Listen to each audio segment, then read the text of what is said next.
May I come in, sir? Yes, come in.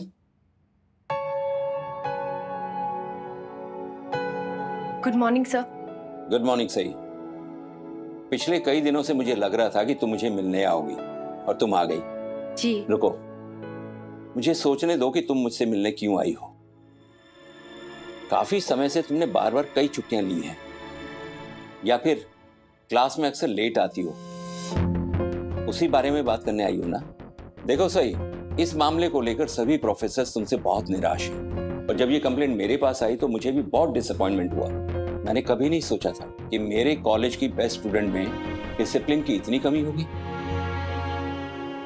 Sir, मैं इन सभी complaints के बारे में जानती हूँ, और मेरा यकीन कीजिए, मुझे इस बात के बारे में बहुत अफसोस है, लेकिन अभी मैं इस बारे में बात करने नहीं आई थी।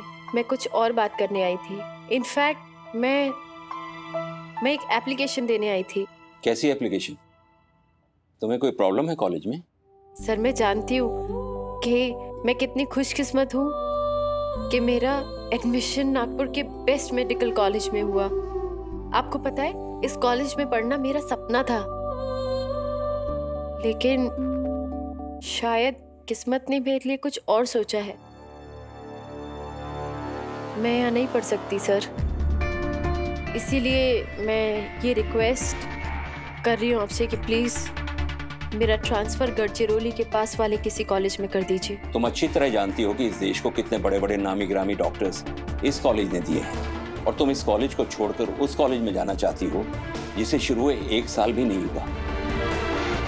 तुम अच्छी तरह जानती हो कि गढ़चिरौली जैसे गांव से कितने लोग यहाँ पढ़ने आते हैं, कईयों को तो एडमिशन्स नहीं मिलता, और तुम इस कॉलेज को छोड़कर जाना चाहती हो।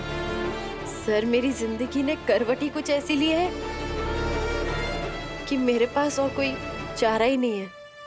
लेकिन तुम्हारी तो शादी हो चुकी है ना सही, और तुम्हारा तो ससुराल भी यही है। जी। और तुम्हारे पति तो आईपीएस ऑफिसर है ना, कहीं उनका ट्रांसफर तो नहीं हुआ वहां? नहीं सर। तो फिर क्या बात है सही, तुम्हें अपने मायके की याद आ रही है क्या? मेरे आबा के सिवा इस दुनिया में मेरा कोई नहीं था सर, और अब तो आबा ही नहीं रहे दुनिया में, तो फिर तुम गढ़चिरौली क्यों जाना चाहती हो? आखिर वजह क्या है? वो मैं आपको नहीं बता सकती sir. I am sorry, personal reason है, लेकिन प्लीज आप मेरा ट्रांसफर करवा दीजिए। मैं नहीं चाहती कि मेरी पढ़ाई का नुकसान हो। ठीक है, अगर तुमने अपना मन बना ही लिया है तो मैं अथॉरिटी से बात करके तुम्हें बताता हूँ। तुम अपनी एप्लीकेशन दे दो।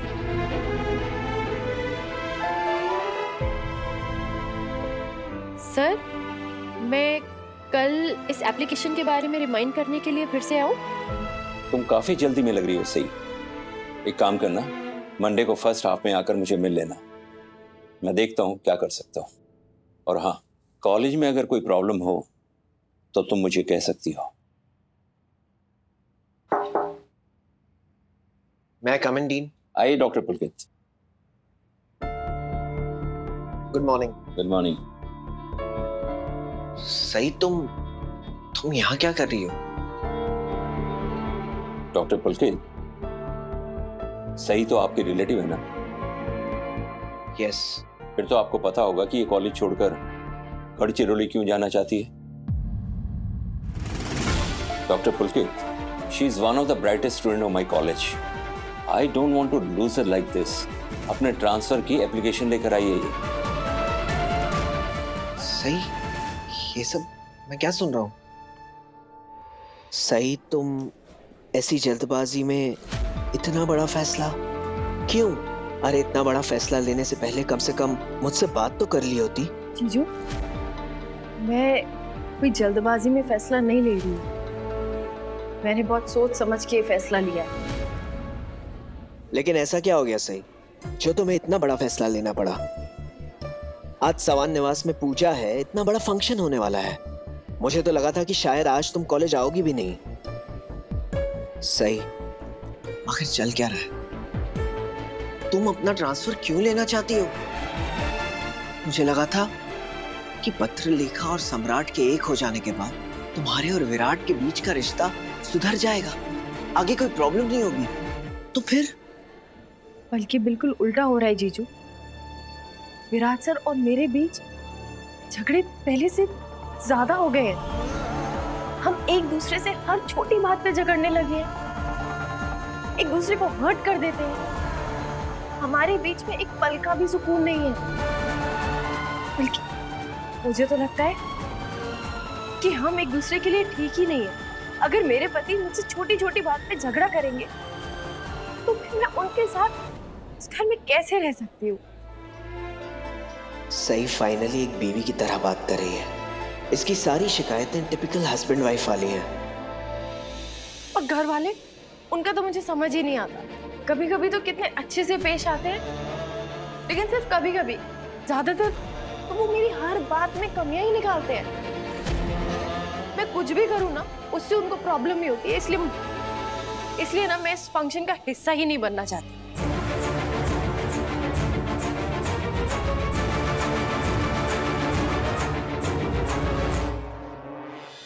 आपको, शिवानी बुआ को, मोहित भैया को और सनी भैया को ये लगता है कि मेरे दिल में विराट सर के लिए कुछ है, कि मैं विराट सर से प्यार करती हूँ? ऐसा कुछ नहीं है। मैं विराट सर से प्यार नहीं करती, क्योंकि मैं ऐसे इंसान से प्यार कर ही नहीं सकती जो मेरे साथ इस तरह का बर्ताव करे। और जीजू, बाकी दीदी कह रहे थे मेरा विराट सर से प्यार करना ठीक भी तो नहीं है। इसीलिए मैं विराट सर को हमारी समझौते वाली शादी से आजाद करना चाहती हूँ। अच्छा, एक बात बताओ मुझे। सोचो कि अगर तुम्हारे और विराट के इक्वेशन, फर्ज करो कि बाकी होती ही नहीं, तब क्या तुम खुद को विराट से प्यार करने की इजाजत देती?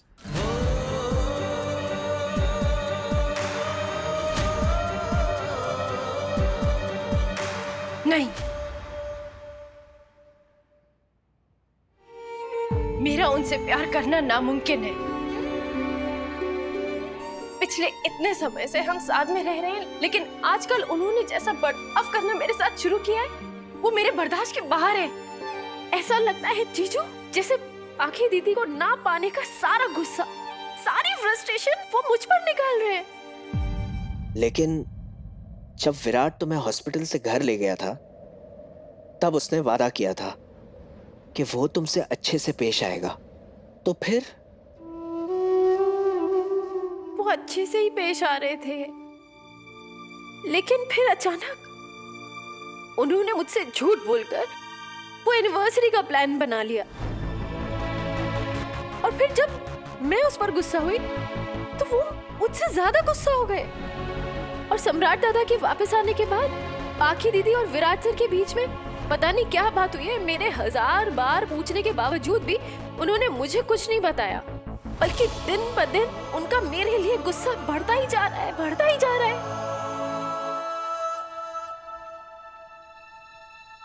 मुझे तो यकीन ही नहीं हो रहा कि तुम दोनों के बीच इतनी कड़वाहट आ चुकी है। पहले भी तुम दोनों के बीच कहा सुनी हुआ करती थी, लेकिन तुम दोनों आपस में हर उलझन को सुलझा लिया करते थे। तो फिर अब कुछ उलझनों का सुलझना नामुमकिन होता है जीजू। ये भी बस उन्हीं उलझनों में से एक है, और इस उलझन की गांठ पाखी दीदी और विराट सर का अतीत है। विराट सर से ना पाखी दीदी और सम्राट दादा का एक होना बर्दाश्त ही नहीं हो रहा है। और पाखी दीदी भी उनके लिए यह आसान नहीं कर रही है, मुश्किलें ही बढ़ा रही है। जानबूझ के विराट सर के सामने दिखावा करती है कि ना जाने वो सम्राट दादा के साथ कितनी खुश है। और आपको पता है, यही बात मैंने पाखी दीदी से कही भी थी, तो उन्होंने विराट सर के सामने आंसू बहाने शुरू कर दिए, ड्रामा करने लगी। और विराट सर उनके बहते हुए आंसू में उनके साथ बह गए। पता नहीं क्यों विराट सर को उनका ये नाटक नजर ही नहीं आ रहा है। मैंने सम्राट दादा से रिक्वेस्ट की थी कि वो वापस लौट के ना जाए, यही रहे सबके साथ, लेकिन विराट सर और पाखी दीदी का ये इमोशनल किस्सा मेरे बर्दाश्त के बाहर हो रहा है। क्या क्या क्या? ये कैसा कैसा इमोशनल किस्सा? विराट सर ने मुझसे कहा था कि वो दिल से चाहते हैं सम्राट दादा और पाखी दीदी अपने रिश्ते की नई शुरुआत करें और वो उनके रिश्ते के बीच में कोई दखल अंदाजी नहीं करेंगे। लेकिन फिर अगले ही दिन मैंने विराट सर और पाखी दीदी को एक कैफे में बैठे देखा। दोनों हाथ पकड़ के बैठे हुए थे। क्या? हाँ, मैं भी ऐसे ही हैरान रह गई। जीजू, मुझे तो समझ ही नहीं आ रहा कि मैं आजकल किस बात पर विश्वास करूं, किस बात पर नहीं। लेकिन हाँ, इतना तो पक्का है कि कोई मुझे कितना भी बोल दे, मैं ये बात मान ही नहीं सकती कि विराट सर और पाखी दीदी का एक दूसरे की तरफ से प्यार खत्म हो गया है। लेकिन सही, तुम गढ़चिरौली क्यों जाना चाहती हो? तुम मेरे घर पे भी तो रह सकती हो ना, और इसी कॉलेज से अपनी पढ़ाई भी पूरी कर सकती हो। नहीं जीजू, मैं ऐसा नहीं कर सकती। जिंदगी में आगे बढ़ने के लिए पीछे लौटने के सारे दरवाजे बंद करने होते हैं। और वैसे भी अगर मैं नागपुर में रही तो मुझे पता है घर का कोई ना कोई सदस्य मुझे मनाने की कोशिश जरूर करेगा। शायद विराट सर ही मुझे मनाने की, वापस ले जाने की कोशिश करे। लेकिन मैं इस बार जब उस घर और विराट सर की जिंदगी से बाहर कदम रखूंगी तो वापस नहीं आऊंगी। लेकिन सही, जब तक तुम्हारा ट्रांसफर एक्सेप्ट नहीं होता तब तक तुम क्या करोगी? कहाँ रहोगी? वापस सवान निवास जाऊंगी। जीजू, मैं इस बात से इनकार नहीं कर सकती कि विराट सर ने और जवान परिवार ने मेरे लिए बहुत कुछ किया है। मैं जब तक नागपुर में हूँ वहीं रहूंगी। मतलब अब तुमने गढ़चिरौली जाने का मन बना ही लिया है। लेकिन विराट और चौहान परिवार को ये नहीं पता कि वो क्या खोने जा रहे हैं। और जब तुम उनसे दूर चली जाओगी ना, उसके बाद उन्हें अपनी गलती का एहसास होगा। ऐसा आपको लगता है जीजू? क्योंकि आप मेरी परवाह करते हैं। मुझे लगता है मेरे चले जाने से किसी को फर्क भी पड़ेगा। बल्कि शायद कुछ लोग तो मेरे जाने का जश्न मनाएंगे। पाखी दीदी अपने पति और अपने बेस्ट फ्रेंड के बीच में बैलेंस बना के अपनी जिंदगी शांति से बिताएंगी, और विराट सर अपनी जिंदगी खुशी से।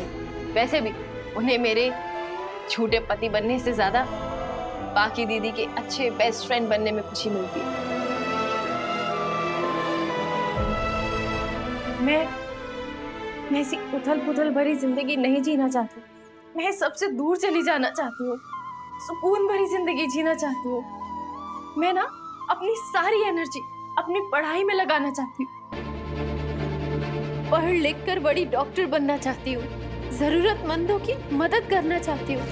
अपने आबा का सपना पूरा करना चाहती हूँ। और मैं जानती हूँ ये सब कुछ तभी हो सकता है जब मैं खुद को चौहान परिवार से पूरी तरीके से अलग कर लूं। जीजू, आप मेरा सपना पूरा करने में मेरी मदद करेंगे ना? ऑफ कोर्स सही, ये भी कोई पूछने की बात है? मैं हमेशा तुम्हारे साथ हूँ। तो फिर मैं आपसे एक रिक्वेस्ट करूं, आप प्लीज मना मत कीजिएगा। हाँ हाँ, कहो, क्या बात है? आप मुझे वापस जाने से मत रोकिएगा। लेकिन जीजू प्लीज, आप मेरे गुरु हैं। मैं आपको अपने बड़े भाई जैसा मानती हूँ। प्लीज मेरे फैसले में मेरा साथ दीजिए। हाँ। थैंक यू जीजू, मुझे अंडरस्टैंड करने के लिए। अच्छा, मैं चलती हूँ, आपसे क्लास के बाद मिलती हूँ। ठीक है सर। बाय।